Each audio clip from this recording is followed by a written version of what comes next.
Baik, kita lanjutkan. Di dalam agribisnis itu mestinya petani itu bisa mengelola organisasi pertanian. Jadi agak repot kalau kita mencampur adukan itu hasil apa? Agak repot kalau kita mencampur adukan hasil panen dengan kebutuhan keluarga gitu. Nah, di sini ada beberapa. Jadi dia mestinya harus sebagai organisasi bisnis ya. Dia harus berupa company.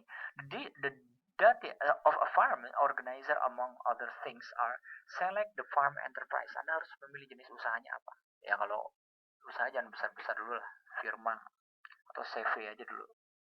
Kemudian choose and combine properly the factor of production. Faktor produksinya kita harus pilih. Contoh, faktor produksi itu kan bahan baku, orang, ya, kemudian mesin, itu faktor produksi. Kalau sekiranya Anda bikin usaha pertanian, katakanlah budidaya lele, itu bibitnya dapat dari mana? Itu kan faktor produksi. Yang kedua, peralatannya beli di mana? Yang ketiga, bagaimana membangun fasilitas atau sarana untuk memelihara ikan lele.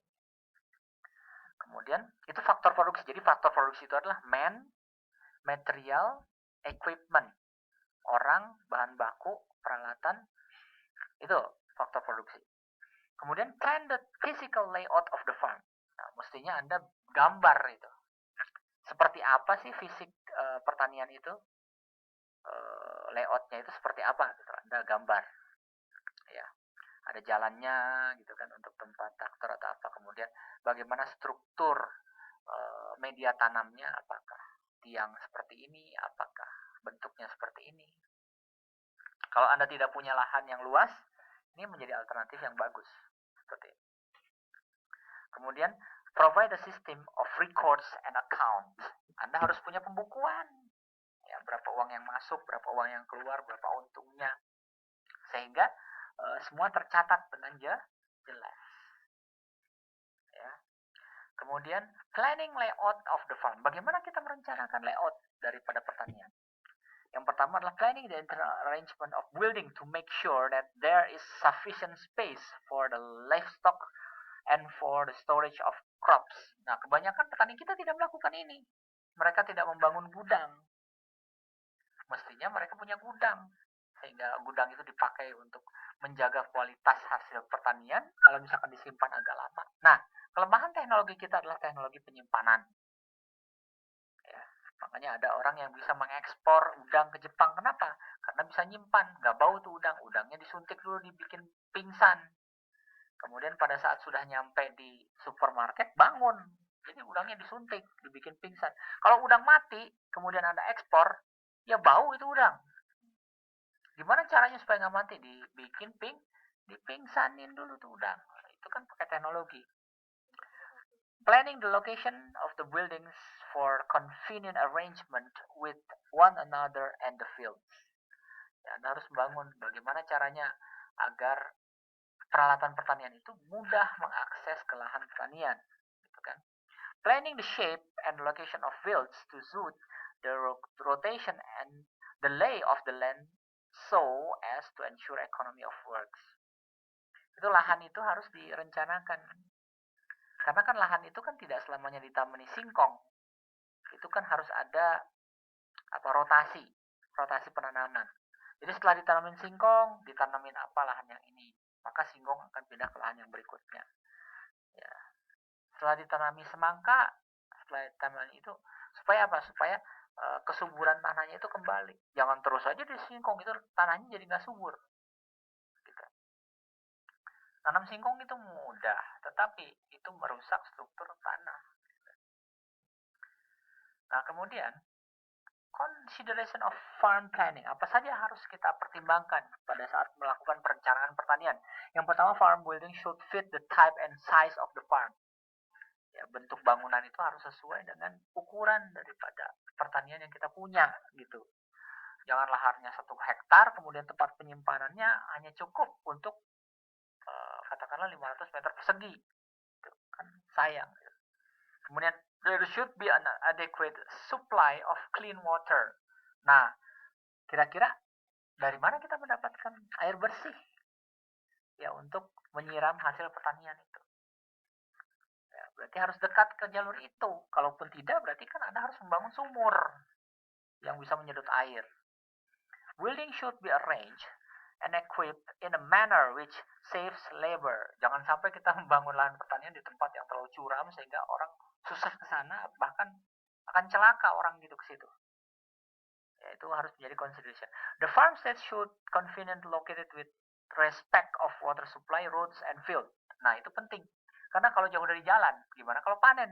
Ngebawanya pakai apa? Helikopter. Gitu kan?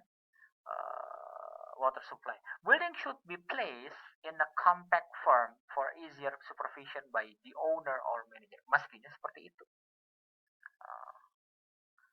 Jadi harus dibangun suatu building yang untuk mudah mengawasi. Ya, kalau di luar negeri itu orang punya kuda, ya, orang punya fasilitas pesawat untuk mengawasi kondisi lahan. Nah, ini seperti itu. Nah, kemudian ada juga yang disebut dengan system record of farm. Ya. Nah, apa yang harus kita pertimbangkan? Di sini ada yang disebut dengan record are essential in any form of organization. Pencatatan itu penting di dalam pembentukan organisasi. In fact, they are important in business enterprise like farm project. Okay? In farming records should indicate expenses. Mereka harus mencatat apa? Pengeluaran, income, pemasukan. Kemudian berapa uang yang Anda butuhkan untuk properties. Properties itu berarti untuk bangunan. Anda punya apa tuh? Anda punya traktor, itu juga properties. Ya. Properties itu Anda harus ada apa ya? Ada pencatatan yang jelas. Kemudian crops, tanaman. Ada pencatatan berapa tanaman yang Anda punya. Animals, berapa ternak yang Anda punya. Worker, pekerja farm activities, such as production, processing, marketing, dan lain sebagainya. Itu harus semua tercatat. And then such record are important in planning the operation of the farm. Untuk apa kita mencatat? Untuk merencanakan operasi pertanian itu. Ya. Measuring the economic performance of the farm. Apakah performance daripada pertanian itu ekonomis atau tidak? Maksudnya merugikan atau tidak? Identifying the weak or problem areas. Apa kelemahannya di daerah tersebut? Ya, Anda harus tahu. Helping the proper allocation of farm resources. Ya, kalau bisa Anda mengalokasikan tempatnya itu harus sesuai dengan kondisi lahan sumber daya di situ. Jadi gini Neng, ada lahan yang sesuai untuk tanaman tertentu. Jangan Anda paksakan. Kalau emang itu lahan untuk cocok untuk duren, ya nanam duren. Gitu. Nggak semuanya tanaman bisa ditanam. Makanya Anda harus berkonsultasi ke dinas pertanian setempat. Pak, kata kampung saya di daerah ini nih Pak, saya punya lahan begini. Ini kira-kira lahan ini cocok nggak untuk tanam ini? Makanya Anda cek, itu gampang itu. Sampel tanahnya diambil, kemudian dicek kandungannya apa, dan Anda harus periksa kira-kira tanaman apa yang cocok. Tidak semuanya lahan bisa ditanami jati emas, nggak semuanya. Ya. Kalau di daerah dataran tinggi cocoknya untuk menanam kentang misalkan. Jangan Anda tanam yang lain gitu kan. Kemudian other uses such as for income tax and other government requirement. Kita juga harus pertimbangkan government requirement berkenaan dengan pajak. Kenapa? Pajak itu penting. Kalau Anda punya laporan pajak yang jelas, Anda mudah untuk meminjam uang ke bank gitu kan. Nah, sekarang job of a farm manager. Berarti pada saat kita memiliki pertanian, Anda harus memiliki seorang manajer. Ya, contoh, apa yang harus Anda lakukan? Choose the method of production. Kira-kira bagaimana cara memproduksinya? Anda ingin menanam ikan gurame, berarti Anda harus tahu bagaimana cara memproduksi ikan gurame itu banyak. Select, train, and supervise farm labor.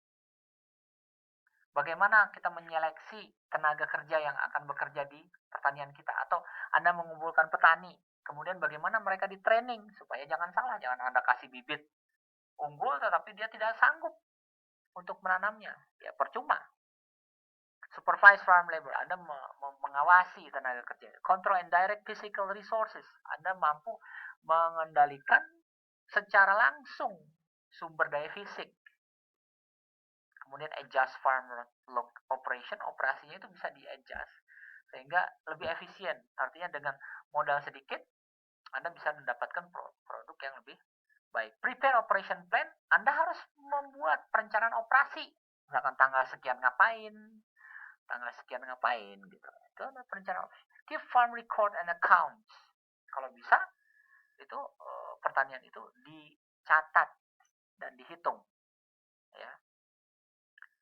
Jadi seorang manajer itu adalah decision maker. Kalau Anda seorang manajer di pertanian, berarti Anda adalah seorang decision maker. Ya, kalau sekiranya apa itu fungsi manajer di sini? Defining a problem. Anda harus bisa memberi nama masalah apa yang dihadapi di situ. Misalkan ada hama. Oh, hama tikus masalahnya. Analyzing the problem. Anda analisa.